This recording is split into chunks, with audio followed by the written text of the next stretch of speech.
He said anything is possible. Listen to me. Anything is possible. And while that's the truth, is not the truth. It's the truth because you live in the United States of America. It's not true if you're from a third world country. And you need to be responsible for that. You need to understand what I'm saying to you. Everything is not possible if you live in a third world country. It doesn't matter what gifts and talents you have. They're just not opportunities. And so what you need to understand is you live in America, to much is given, much is required. You live in the United States of America. You live in a country where absolutely anything is possible. And I'm telling you, because I was a high school dropout and I was homeless. And I went from a high school dropout to a GED to a PhD. Why? Because in America, anything is possible. Are you hearing what I'm saying? Anything is possible. Listen to me.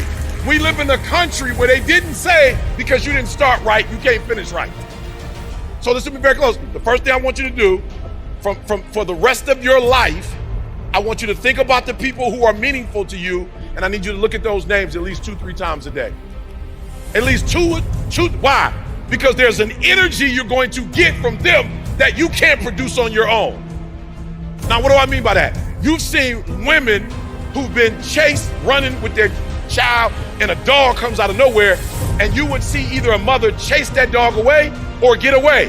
Whereas that same woman was with a dog by herself, it wouldn't be the same thing. But when you tell a mama to protect her child, there's something within that comes out that doesn't come out regularly.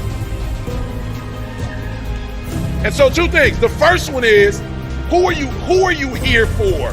When I get on the stage, I think about Dee Dee. I never want my wife to go back to work.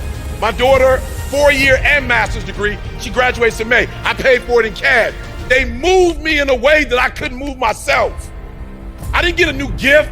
I didn't get a new talent. I've been talking since I was a kid. But I wasn't using it the way I use it now. So number one, I'm gonna let you sit down. Number one, who are you doing this for? Who will benefit from you taking this business to the next level? Who's gonna benefit? Who will be a better person?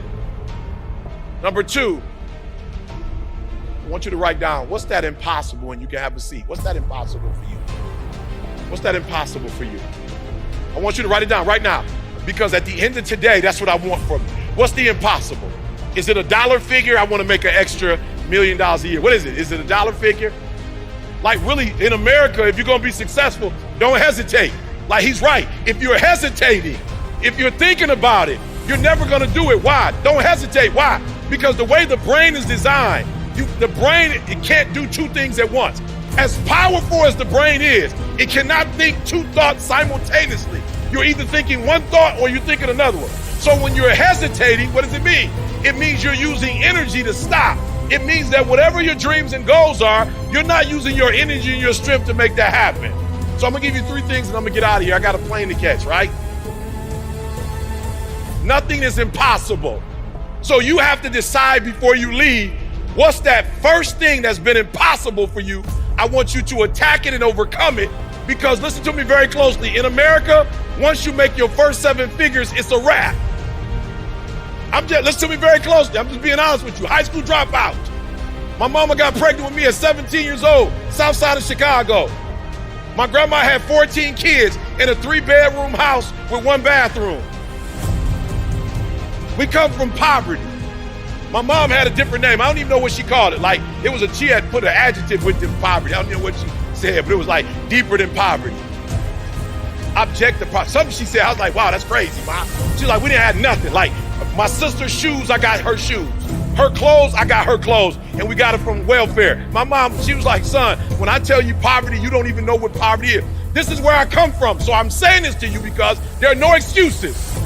If I can come from a 17-year-old female that got pregnant and my biological father was not in my life, high school dropout, lived in abandoned buildings and got to this point, you can do it too. Why? Because we're in America. And we can't say that everywhere in the world, but in the United States of America, nothing is impossible if you're willing to put in the work, if you're willing to put in the grind. We live in a country of opportunities. I know what some of you are thinking. Yes, there are obstacles. 1,000%. You like Eric? Matter of fact, I remember once I was talking about United States of America, whatever, and some people that I'm close to was like, you was talking about America like it ain't no problems. I said, listen to me very close. You gotta hear what I said. I never said anywhere was perfect, but I said in America, if you put in the work, it can happen. I said, you didn't hear what I just said. Yes, there are obstacles. Yes, there's trials. Yes, there's tribulation. Yes, there's roadblocks. But whatever the roadblock it is not as deep as my wife with MS, and she ain't never going back to work. So I don't care what the obstacle is. I will find a way to get through the obstacle to get what I need so she can have what she wants. I don't care what the obstacle is. And I'm telling you today, I don't care what the obstacle is. What side of the American dream are you going to be on?